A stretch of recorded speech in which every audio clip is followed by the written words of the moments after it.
सी template चाहिए हो, अगर किसी को बिल्कुल सेम इसी तरह का टेम्पलेट चाहिए हो, तो वो फौरन जो है ना इसका पहले लाइव प्रीव्यू करके देख ले कि भाई ये जो है ना साइट कैसे दिख रही है। तो ये इसका जो है ना फ्री टेम्पलेट है। हम फ्री टेम्पलेट यूज नहीं करेंगे, हम खुद बनाएंगे, बिल्कुल सेम ऐसे ही बनाएंगे। ठीक है। अ, ये मैंने एक्स्ट्रा एक बात यहाँ इन्होंने शेयर शेयर ऐड करी हुई, तो मैंने शेयर कर दी। ठीक है, इसके फीचर्स पर क्लिक करेंगे, फीचर पर जाएंगे, तो जो है ना यहाँ पे इन्होंने अपने जो है ना परफॉर्मेंस या जो भी डिटेल इन्होंने रखी, ये बाद में फ्री होकर क्लास से आप सारी पढ़ ली है। ठीक है। अब हम आते हैं प्लगइन्स पर। जब प्लगइन्स पर ओवर करेंगे, सबसे पहले आ रहा होगा इंस्टॉल प्लगइन्स। ठीक है।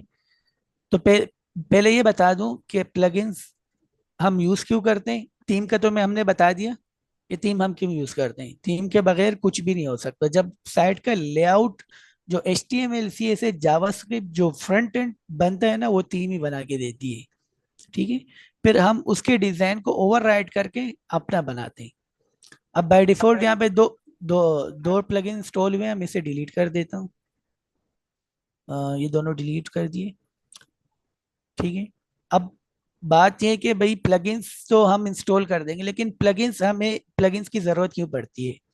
देखें, कोई भी वेबसाइट हो, आप इंफॉर्मेशन वाली वेबसाइट बना रहे हैं, तो उसमें हो सकता है आपको जो है ना सिर्फ पेज बिल्डर ही यूज करना पड़े, एक सिंपल। ठीक है, जिसे हम एलिमेंटर कहते हैं, बहुत सारे हैं, लेकिन हम जो है ना एलिमेंटर पे काम करेंगे।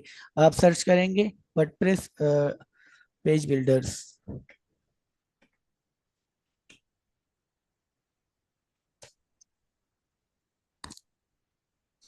देखें, सबसे पहले डीवी आ गए, इस तरह के नीचे सारे आ जाएंगे जो लिंक्स आप खोलेंगे, 10 बेस, 9 बेस, 11 बेस, सी, ये सारे आ जाएंगे। आप देख लीजिएगा, कम से कम नाम आने चाहिए, पता हो कि भाई ये भी पेज बिल्डर है। ठीक है। अब पेज बिल्डर जो हम यूज करते हैं वो प्लगइन होते हैं, बेसिकली एक प्लगइन ही होता है। प्लगइन हमारी वेबसाइट को खूबसूरत बनाने के लिए होता है। ठीक है। अब मिसाल के तौर पर इसकी मैं एग्जांपल आपको देखता हूँ। मैं ऐड न्यू प्लगइन पर जाता हूँ। ठीक है। फिर मैं आपको बताता हूँ कि वर्क कैसे करते हैं। अब देखें, जब ऐड न्यू प्लगइन पे गया, यहाँ पे सबसे पहले बाय डिफॉल्ट जो है ना जो शो हो रहे हैं उसमें क्लासिक एडिटर है।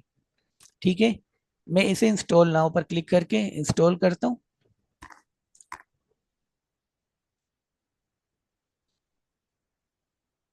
इंस्टॉल। अब मैं इसे एक्टिवेट करता हूँ।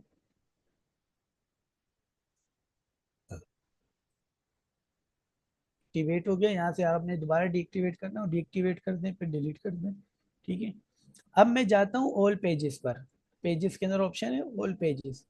मैं किसी भी पेज को एडिट करूँ, जैसे सिंपल पेज, ठीक है, मैंने पहले एडिट करा हुआ था इसका, या होम पेज में एडिट कर लेता हूँ। ठीक है। एक मिनट, मैं आपको पोस्ट दिखाता हूँ क्योंकि मैं पोस्ट पे काम कर रहा था। तो ऑल पोस्ट में जाएंगे, एडिट किया इस पोस्ट को। अब देखें, व्यू बिल्कुल चेंज हो गया। इसकी वजह ये है कि जो पहले वर्डप्रेस का लेआउट और डिजाइन फ्रंट एंड जो डब्ल्यूपी एडमिन के फोल्डर में उन्होंने बनाकर रखा हुआ था, इस प्लगइन ने जाके उसे ओवरराइड कर दिया। इसके अंदर एक बेसिकली लेआउट बना हुआ था, इन्होंने फ्रंट एंड पे बना के रखा हुआ था कि भाई एडिट पोस्ट यूं दिखेगी, फिर नीचे एड मीडिया यूं आ रहा होगा, ये जो है ना एडिटर यूं आ रहा होगा, राइट साइड पे ये चीजें इस तरह शो हो रही होगी। ठीक है। अब इन्होंने एक जो है ना एक अच्छा सा लुक दे दिया उसे। तो बेसिकली प्लगइन्स जो होते हैं हमारी वेबसाइट को, चाहे वो हमारे एडमिन पैनल हो, चाहे वो जो है ना यूजर साइड हो, क्लाइंट साइड एक होता है, यूजर साइड एक होता है, क्लाइंट साइड। ठीक है। सॉरी, एक होता है क्लाइंट साइड, एक होता है सर्वर साइड। अब ये जो होते हैं ना क्लाइंट साइड और यूजर साइड एक ही होती है। ठीक है। अब ये यूजर साइड है। ठीक है। प्लगइन इसे भी खूबसूरत करने में मदद देता है, और इसके अलावा सर्वर साइड। ठीक है। क्योंकि ये पीछे जो है ना सिर्फ एडमिन पैनल जो होता है ना, एडमिन यूज कर रहा होता है, तो इसे भी जो है ना बेहतर करने में हमारी मदद करते हैं। कुछ भी नहीं करता, सिर्फ एक काम करता है, सारी चीजें जो वर्डप्रेस की हो उसे ओवरराइट कर देते हैं, और जो उस प्लगइन का काम होता है, जो वर्क होता है, वही अप्लाई कर देते हैं। ठीक है। अब इसका काम ये था कि लेआउट को अच्छा करके दिखाना, सही है, चीजों को मैनेज करके अच्छी तरीके से रखना। इसने बिल्कुल वही काम करा और कुछ भी नहीं करा। पहले हमारे हमारे पास सारी चीजें बिखरी हुई नजर आ रही थी, हमें कुछ दिख रहा नहीं था। कुछ एडमिट टाइटल कहीं और आ रहा था, वो डिस्क्रिप्शन कोई अजीब सी आ रही थी। ठीक है। लेकिन इसने आकर सारी चीजें यहाँ पर कैटेगरी भी दिखा दी, अब सब कुछ। अब ये ऐड न्यू कैटेगरी, यहाँ पे हम जाके कोई भी कैटेगरी ऐड कर देते हैं, new category, category new add हो गई। अब यहाँ पर जो है ना चेक बॉक्सेस जो है ना, एक चेक बॉक्सेस होते हैं, एक रेडियो बटन होते हैं, ये चेक बॉक्सेस हैं। चेक बॉक्सेस और रेडियो बटन में यही फर्क होता है, दिखने में तो ये फर्क होता है, रेडियो बटन अक्सर गोल होते हैं और चेक बॉक्सेस जो होते हैं ना स्क्वायर बने होते हैं। लेकिन जो इनका मेन डिफरेंट डिफरेंस है इनमें ना, मेन वो ये है कि चेक बॉक्सेस आप मल्टीपल चेक्स कर सकते हैं, रेडियो बटन्स में आप मल्टीपल चेक्स नहीं कर सकते। जैसे आपसे कोई पूछे कोई फॉर्म फिल करें, वहां लिखा हो मेल और फीमेल, आप दोनों चेक्स नहीं कर सकते क्योंकि उसने रेडियो बटन रखा होगा पहले से, या तो आप मेल में जाएंगे या फीमेल में जाएंगे, ठीक है। कैटेगरीज में ये चेक बॉक्सेस इसीलिए रखें क्योंकि आप एक ही पोस्ट को मल्टीपल कैटेगरी में जा सकते हैं। लेटेस्ट पोस्ट की कैटेगरी बन गई, न्यू कैटेगरी बन गई, न्यू अराइवल्स बन गए, जो भी है सही तरह के जितने भी कैटेगरीज हो आप उसमें जो है ना पोस्ट ऐड कर सकते हैं, ठीक है। ये चीजें यहाँ तक हो गई। अब उसके बाद जो होता है ना, ये मीडिया मैंने आपको पहले भी बता दिया था और पीछे भी मीडिया का साइज बताया। लाइब्रेरी पर जब हम क्लिक करेंगे तो हमारे पास सारी लाइब्रेरी यहाँ आ जाएगी, हम देख सकेंगे कि हमारे पास कितनी इमेजेस हैं, ठीक है। एड फाइल मीडिया पर क्लिक करेंगे, आप नहीं अपलोड कर देंगे। और अपेरेंट्स में जो है ना, अब जब थीम हमने इंस्टॉल करी, पहले हमारे पास दो ऑप्शन आ रहे थे, सिर्फ थीम्स आ रहा था और एडिट आ रहा था। अब देखें, जो थीम आस्टर की हमने इंस्टॉल करी उसने हमें थीम्स भी दिया, पेट्रन्स भी दिया, अपना कस्टमाइज का ऑप्शन भी दिया, विजिट्स का भी दिया।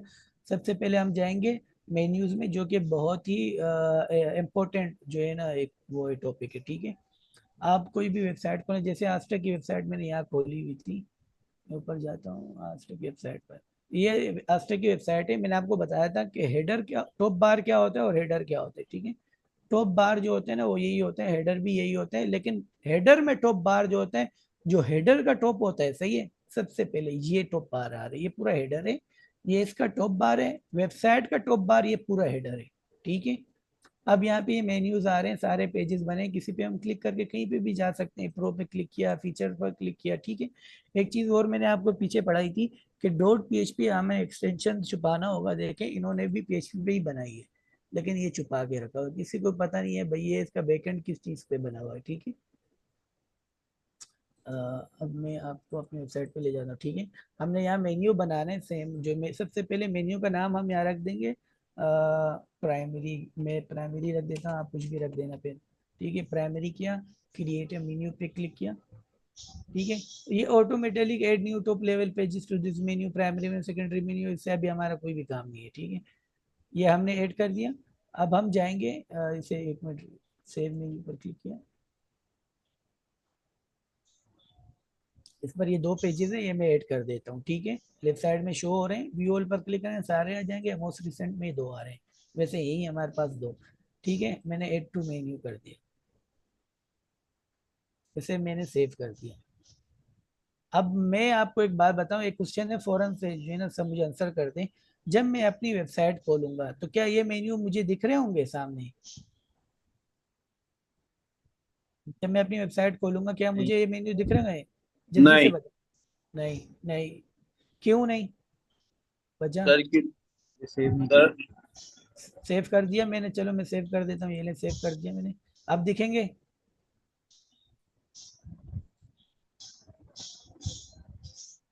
जी दिखेंगे। नहीं, आपने थीम नहीं डाली। भाई कुछ भी जहन में आ रहा हो बता दें, कोई मसला थोड़ी है। हाँ सर, अब दिखेंगे। ठीक है, अब दिखेंगे, अब दिखेंगे। ठीक है, सही है। अगर मैंने यहाँ ये मेन्यू फेच नहीं करवाए होते तो क्या ये दिखते? मिसाल के तौर पर मैं अपना फ्रंट पेज चेंज कर लेता हूँ, फौरन आके मैं रीडिंग में गया, मैंने अपना फ्रंट पेज पहले होम रखा हुआ था, मैं सिंपल पेज पे चले जाता हूँ, क्या आप दिखेंगे? फ्रंट पेज ही चेंज कर दिया मैंने, हाँ सर, दिखेंगे। ठीक है। पता है दिख रहे हैं इस वजह से क्योंकि आगे बाय डिफॉल्ट थीम में जो है ना पेज जो मेन्यूज है वो फेच हुए हुए हैं। अच्छा। हमने अभी कस्टमाइजेशन कुछ भी नहीं करी है, जो हमने थीम इंस्टॉल करी थी उसमें पहले से उन्होंने ऑप्शन रखा हुआ था, फेच का पे कोड लिखा हुआ था, तभी जाके फेच हो रहे हैं। जब हम अभी कस्टमाइज करने जाएंगे ना, हम जाएंगे यहाँ पर जो है ना कुछ भी बनाने, अभी हम हेडर नहीं बना सकते क्योंकि हमने पेज बिल्डर इंस्टॉल नहीं करा हुआ है, नेक्स्ट में हम बना के दिखाएंगे कि हेडर कैसे बनेगा, ठीक है, सारी ये चीज़ें। तो अगर हमने कस्टमाइज हेडर जैसी हम बनाएंगे और उसके बाद हमने हेडर में कुछ भी नहीं रखा तो यहाँ पे कुछ भी शो नहीं होगा, चाहे पीछे 100 मेन्यूज क्यों ना बने। ठीक है। अब वापस आ जाते हैं मेन्यूज पर। मेन्यूज पर हम वापस आएंगे। अब देना आपने देखा होगा वहाँ पे सब मेन्यूज भी बने हुए थे, मैंने जरा सा इसे पकड़ के ड्रॉप करके यूं कर दिया तो ये सैंपल पेजेस जो है ना ये उसमें चला गया सब मेन्यू में। ठीक है।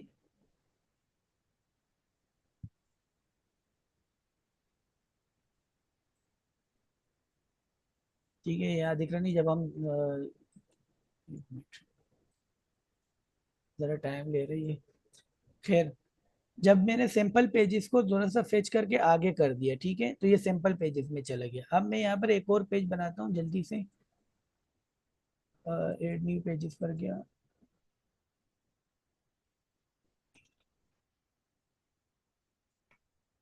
मैंने इसे पब्लिश किया, पब्लिश हो गया। अपीयरेंस में मेन्यूज पर गया, जब मेन्यूज पर गया तो न्यू पेज का ऑप्शन यहाँ आ गया, मैंने इसे एड टू मेन्यू किया। अब इसे हम सब मेन्यू का मेन्यू भी बना सकते हैं। ठीक है, पहले होम आ गया, उसका सब मेन्यू, सब पेजेस और सब पेजेस का सब मेन्यू, न्यू पेज। ठीक है,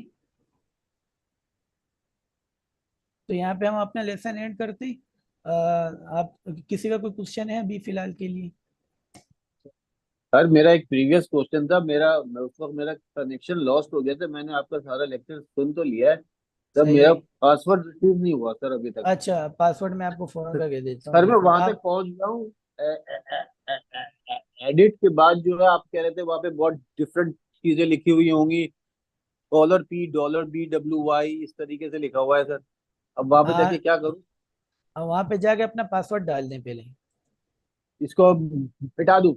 हाँ, ये सबको हटा के पासवर्ड कर दें, जो यूजर पास के आगे वाला टेक्स्ट बॉक्स है, हाँ इसे सर। हटा के आप पासवर्ड रखेंगे। मैंने यहाँ अपना पासवर्ड रखा 123@वर्ड 123। पासवर्ड में इस वजह से दिखा रहा हूँ क्योंकि ये लोकल होस्ट पर है, कोई मसला नहीं है किसी को। ठीक ठीक है। है सर। हाँ, लेफ्ट साइड पे वार 4 है, लिखा हुआ है वार 4 लिखा हुआ है, 255 इस तरह लिखा हुआ हाँ है। सर। जब 60 इसके WhatsApp। हाँ, जो भी लिखा हुआ है आप जो है ना ड्रॉप डाउन पर क्लिक करेंगे, एम पर क्लिक करें, उसके बाद एम पर। M पे आ गया सर। MD5 आ गया, MD5 आ गया। इसको चूज कर लिया आपने। चूज कर लिया। ठीक है, अब जाके इसे से ये बाद में बता दूंगा कि MD5 क्या है, ये जरा आगे ठीक वाले है लेक्चर्स ठीक में है ठीक आएगा। है सर। ठीक, गो तो पर अब जब इसको क्लिक क्या कर, करें? नीचे आएंगे, गो पर क्लिक कर दें, सेव हो जाएगा। नीचे आके गो पे क्लिक कर दो। हाँ नीचे आके गो पे। जी। अच्छा गो ये रहा।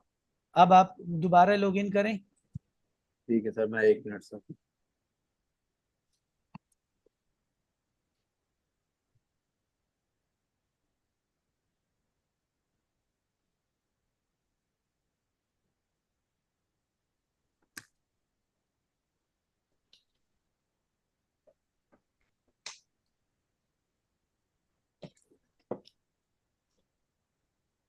लॉगिन हो गए आप? सर बस 1 मिनट। नहीं सर, ये लॉगिन नहीं कर रहा सर, ये मुझे दोबारा लॉगिन नहीं कर रहा। रिफ्रेश करें इसको, उस लिंक को रिफ्रेश करें। अच्छा पासवर्ड जो आपने रखा हुआ है सेम वही होगा। ठीक है सर, मैं चेक कर, मैं आपको एडमिन मैसेज आप, कर। सही है, यूजर नेम आपको याद है ना अपना? हाँ हाँ सर, एडमिन है। सही है। ठीक है, क्लास यहीं पे एंड करते हैं, मैं आपको जो है ना फिर ग्रुप में बता देता हूँ। ठीक है। सर इसके लेक्चर भेज दीजिएगा, रिकॉर्डिंग सर। हाँ बिल्कुल, भेज देंगे इंशाल्लाह। Thank you sir. Thank you Ismail thank साहब, चलें ठीक है, आज की क्लास यहीं एंड करते हैं। अस्सलाम वालेकुम।